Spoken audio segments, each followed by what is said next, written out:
Hi, I'm Nabila and I absolutely love pattern making and self-drafting my designs, so much so that I actually have a pattern shop on Etsy. Well, I don't know if you've heard, but Etsy is completely overrun with AI slop sewing patterns.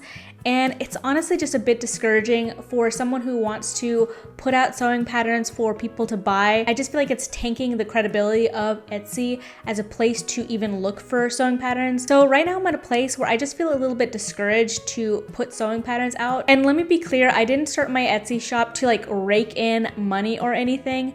It's just really something that I enjoy and that I thought I could make a few extra dollars here or there doing. So I don't know, I'm not really motivated lately to put out any new patterns on Etsy. Maybe that'll change one day, but that's just how I'm feeling right now. But one thing that feels super motivating to me right now is my community here on YouTube.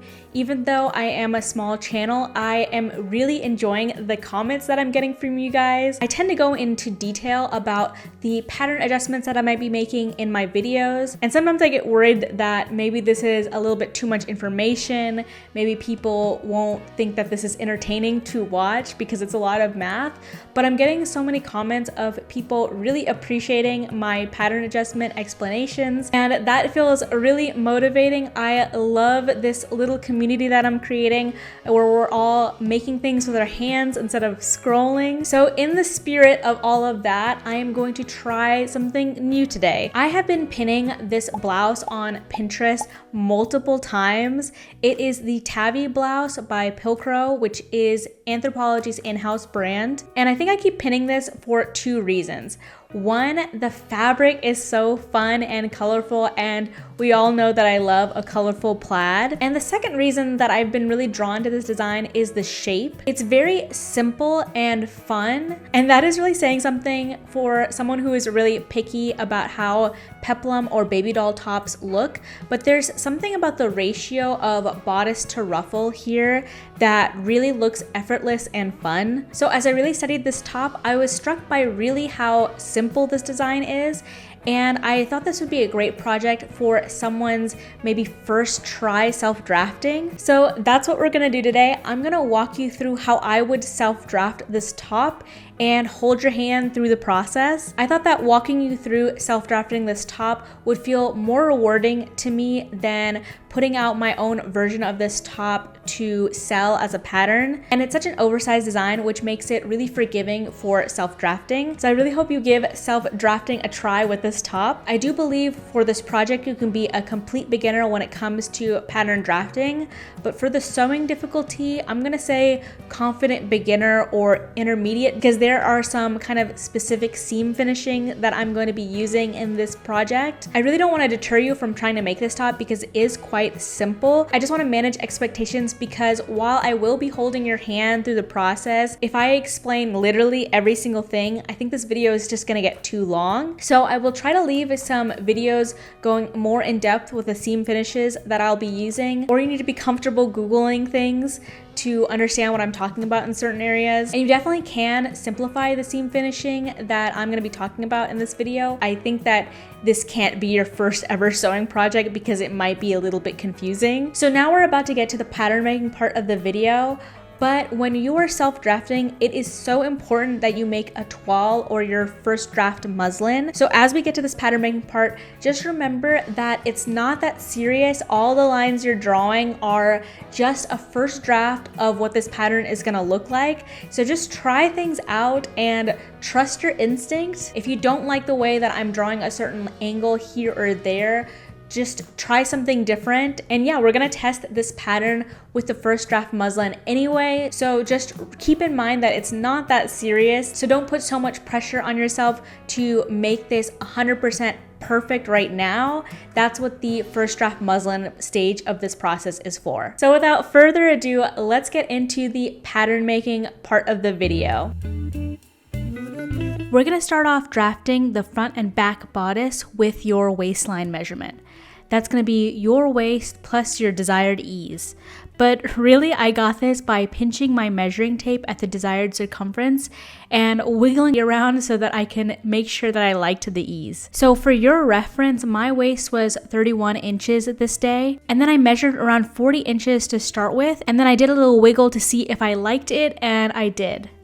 If you're really unsure here, I would add about 10 inches to your waist measurement, and then you can just taper this in later. So now that we have that waist measurement for your bodice, you're gonna divide that in half because we're only drafting half of the bodice here. So for me, since I'm using 40 inches for my waist measurement, I'm gonna draw a line that is 20 inches long for my guide at the bottom of my paper, and I'll also mark in the middle of that line so that it's an easy reference for the center front.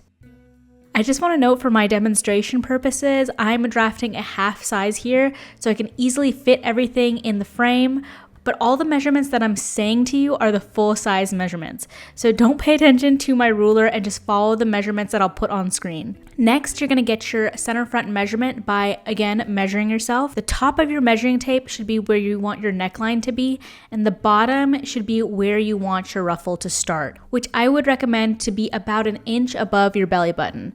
So I'm starting off with 8 inches for my center front measurement. Next, we're gonna draw a box to draft the neck opening. I'm starting with a box that's 5 inches tall and 6¼ inches wide. If you don't know where to start, you can measure from the top of your last measurement to about where you want your shoulder to hit, and for me, that's 5 inches. So typically to draft this box, I would have done a perfect square 5x5, but for the horizontal measurement, I multiplied by 1.25.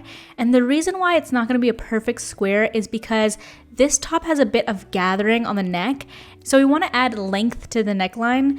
But if you don't want the gathering here, you can just leave it a square, but I would recommend keeping it since this top doesn't have any darts. So this is the only kind of shaping we have in this garment. Next, draw your curve by connecting these two opposite corners. You can use a hip curve ruler or French curves to get a really nice curve for your drafting. But just remember to square out your curve at the center front, otherwise you might get a pointy shape. Then you're gonna draw your shoulder curve.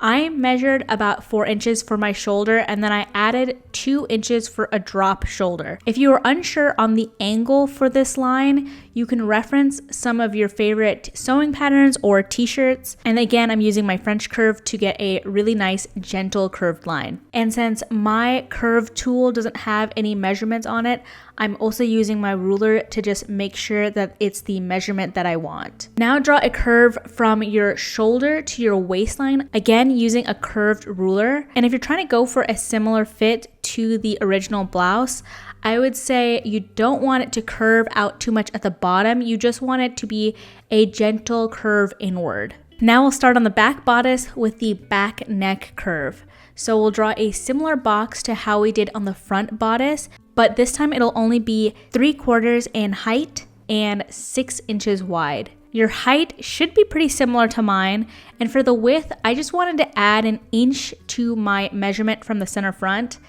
That might be a little bit confusing because we're gathering the center front, so we need to make it a little bit longer, but we're not gathering the center back. So I'm adding 1 inch to my 5-inch measurement from the center front, not the 6.25 that we used for our first box. I hope I didn't lose you there because the rest of this is gonna be pretty simple. We're just gonna grab the same shoulder curve and the same curve down to the waist, and this should be the same measurement as the front pattern. I'm going to be using tracing paper to mirror those lines, but you can also fold your paper in half and use a bright window to trace those lines. Lastly, for the back bodice, I'm going to drop that hem by 1 inch down at the center back. You can use 1 to 2 inches depending on your preference. I want mine just slightly dropped in the back. So we're going to just curve that into the waistline and then the back bodice is done. So now we just need to draft the sleeves. We're gonna start with the same arm curve. So go ahead and trace that curve onto a separate piece of paper. And then I'm going to draw this top line out at about 3.5 inches. And I'm bringing this pattern piece over to the front bodice so I can angle this in line with my shoulder seam. And then for the bottom, I'm gonna be using 2 inches, angling that line slightly upward. and then just connect the 2 lines. These measurements are a good starting place for most sizes since this is a drop shoulder and it doesn't have to fit so precisely. If you want to add length to the sleeve, I would add about 1/2 inch to the sleeve cap, but keep the sleeve seam at the bottom pretty much the same. Now for that bottom ruffle, it'll just be a rectangle of fabric. You will need your waist measurement again, and then multiply that by 1.5. So for me, that's 30 inches for the width of that ruffle. And then for the height of that ruffle, you can start out with about 6 inches and add 1 inch for seam allowance. So my ruffle ended up being 30 inches wide and 7 inches tall. Lastly, you can add seam allowance, and I would mirror your sleeve so that it's easier to cut out. I recommend a 1/2 inch seam allowance everywhere except for the neckline. I would use a 1/4 inch. You can also mark a notch at the middle of your sleeve and about halfway down your center front. This will make more sense later, but it is basically to mark where you want your center front to open up. And then also remember to add your grain lines to help you when you're cutting out this fabric. I want to just troubleshoot the sleeves here. I think the sleeves might end up being the trickiest part of self-drafting this pattern, especially for beginners. So I wanted to add some notes here to set you up for success. When you mirror the sleeve, make sure you don't get a large angle at the sleeve hem. If you do, you might want to change the top angle of your sleeve cap. Remember, you can add or subtract from the sleeve hem, but you shouldn't mess with the arm's eye because that needs to match back up with the front and back bodice. Now cut out your pattern pieces in some muslin or some cheap fabric that has a similar drape to the final fabric you want to use. To sew up our muslin, we'll first baste along the center front down to the notch you made, and then switch to a regular stitch length for the rest of the center front. For this muslin, we won't be finishing our seams to save time, but you should still press everything, so press that open, and then we're going to grab the back bodice and sew along the shoulder seams. Press that open, and now I'm going to undo the basting stitch from the center front and top stitch along the opening about 1/4 away from the edge, sewing a straight line across to the other side and then sewing along that side at 1/4 inch away from the edge too. Now we're going to take our 2 rectangles of fabric and gather them up to match the front and back bodices. I like to mark where the center is just to make my gathers more even, and then attach that and press that up towards the center of the garment. And then you're going to open up your top and attach the sleeves, matching the center notch with the shoulder seam. Press the sleeve seam down towards the hem and then sew up the side seams. Lastly, you're going to sew a basting stitch along the neckline and gather it up slightly. Now you can try it on and make any fit corrections. A lot of this part is a matter of personal preference unless it literally does not fit. If this does not fit, I would start by increasing the ease at the waist because this is meant to be a pretty oversized top, so feel free to play with that measurement. One fit correction I would have liked to make was to make the neckline more gathered, so I would have had to lengthen my neck seam. However, you'll see later on that I was limited in how much fabric I had, so I actually could not do that in my final garment. In my muslin, I wanted to see how it would look without any gathering on one side, and I just like the gathering way more. In general, I think it would be a nice touch for this top to be slightly gathered along the whole neckline, but I was trying to be true to the original garment in my demo, so in the future if I made this top again, I might try that. If this is your first time making a muslin, just be mindful that this garment isn't hemmed or finished at the neckline or sleeves yet, so you might have more length on your muslin than on the final garment. For my muslin, I removed the seam allowance along the hem so that I could see the real length and make sure that I was happy with it. So when I was brainstorming the idea for this video, I really wanted to encourage people to try to thrift a men's button-up and upcycle it for this project. But I use a size large button-up for my project, and it was kind of tricky to fit all those pattern pieces and make it work because the style is so oversized. So I think that wishful thinking is only gonna work if you are a size small, or if you're okay with patchworking maybe 2 t-shirts together. If you can get coordinating prints, that'd be really cool. I still would love people to try to do that and tag me if you try it. Just in general, actually, just tag me if you try this project at all. But since we've lost Joanne's, I wanted to walk you through some possible fabrics that I would use for this project from different fabric stores that I trust. So the first one is one of my favorite fabric stores, Blackbird Fabrics. They literally just put out a collection of yarn dyed shirtings, and they're all 100% cotton, and again, they're yarn dyed, so they are perfect for this project. And then the next website is Lyrical Fabrics. There is this beautiful plaid fabric called Tangelo Plaid, and it is cotton gauze voile, so I think it would be so lovely for this design. But in general, if you go to Lyrical Fabrics cotton voile section, I think that any of those fabrics will work well for this project. And then this last website I haven't purchased from myself, but I've heard really good things about them. It is Nick of Times Textiles, and they actually have some dead stock 100% cotton shirting.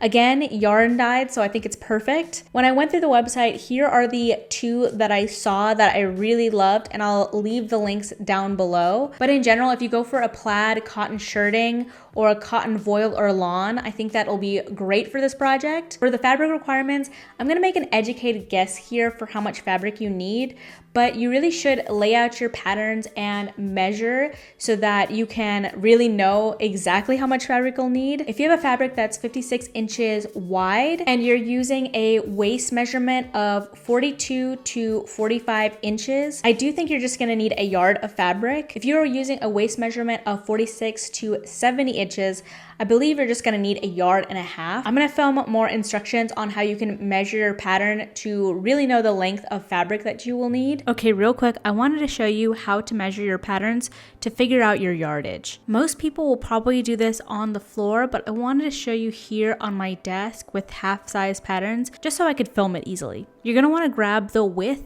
of the fabric you're looking at online, and you'll refer to that measurement when you lay out your patterns. I usually use a measuring tape to get a straight edge for the width. You can also use tiled floors or the edge of a rug or another ruler to create this kind of half rectangle to reference. And then you're just gonna lay out your patterns, making sure to flip the front and back bodices just to make sure you're accounting for how you'll really cut out this fabric. My back bodice is falling off here because in this half size, this represents a fabric that is 40 inches wide. So since this doesn't fit here, I'll move this back bodice down so that I can cut it on fold with no seam down the middle. Then I'll place my sleeve and then I'll measure for my rectangle pieces. For most fabric, you probably won't be able to fit two of the rectangles side by side, so make sure you account for the height of two rectangle ruffle pieces. After you've accounted for all your pattern pieces, you'll just measure that to get the accurate amount of fabric required. Now cut out your pattern pieces and it's time to sew.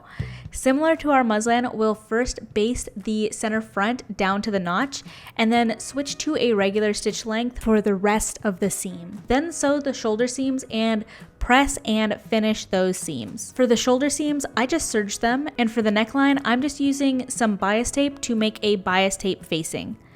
I will link a video down below that is finishing with the bias tape, sort of similar to how I'm doing it here, but I'll also try to explain the best I can. So I'm starting with my bias tape with the edges folded under and top stitching along the center front just on top of that raw edge. And then I'm sewing a blind hem by hand to make that seam nearly invisible on the right side. I kind of wish I had undone my basting stitches here just to check my work, but I didn't, and you certainly can. After those seams are finished, we're gonna gather up our ruffle pieces and sew those to the front and back bodices. We'll sew the sleeves on and then you can finish up a majority of your seams. I serged my arm's eye, but for the sleeve hem, I finished it with a bias tape facing, similar to how I did it on the center front, only this time I machine stitched on the other side of the bias tape instead of doing it by hand. I suspect the original garment has a facing on both the sleeves and the hem, and I wanted to add structure to the sleeve, so that's why I chose to face it with bias tape in this way. For the hem, however, I like the amount of structure that it already had, so I just serged the bottom and pressed it up by a 1/2 inch and then stitched that down. Feel free to hem your garment however you would like. Just make sure you have accounted for your hem allowance in your pattern. So at this point, since I was finishing up all my seams, I also wanted to go ahead and finish up my neckline. So I undid the basting at the center front and then gathered up both sides of the front neckline. And then I used bias tape to bind the neckline. Again, I'll leave a video down below for more information, but I also left about 10 inches of extra bias tape on either side of the neckline to turn into ties later. Then I opened up the bias tape to sew it to the neckline right on top of the bias tape fold.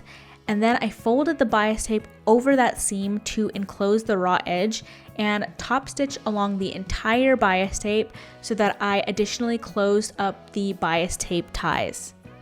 Since everything is nicely finished at this point, now we can sew up our side seam and then finish that edge and we're all done. Okay, so here is my finished sample of the top. And like I said earlier in this video, because I was using a men's button-up to sew up this garment, I had to shrink in the pattern just a little bit. So I kind of compromised the oversized fit. So I wouldn't necessarily say this is a perfect replication of the tabby blouse, but this is, I guess, one interpretation. I could definitely see some people preferring a less oversized fit, so I still wanted to present my finished garment, but I did order some fabric so that I can try to recreate this again with the more oversized look, because I think that's gonna be my preferred fit. Also, I use pre-made bias tape just to be fast for this video, but I kind of don't like how it came out. The pre-made bias tape is a little bit too stiff. So when I go to tie it, it doesn't look right. I think it looks better just open like this. So I actually might go ahead and scrounge up some fabric from my scrap to try to see if I can replace the pre-made bias tape with a matching one that is just more drapey. And that'll give me a chance to kind of fix the gathers on the neck. I just didn't gather this side as well as I did this side, but it's all right. I can fix that very easily. So with me trying to shrink this pattern down, like I was saying, I feel like the ratio of top to sleeve is a little off. So I'm not sure if I want to lose the structure in the sleeves and make it more like floppy, or if I just need to make the body bigger. I mean, overall, this top is perfectly wearable and cute on its own, but I'm just being a little bit nitpicky since I'm trying to recreate that Pilcrow blouse. But anyway, I would love to see if you try this pattern out. Please tag me on TikTok and Instagram, and I'll see you in the next video. Bye!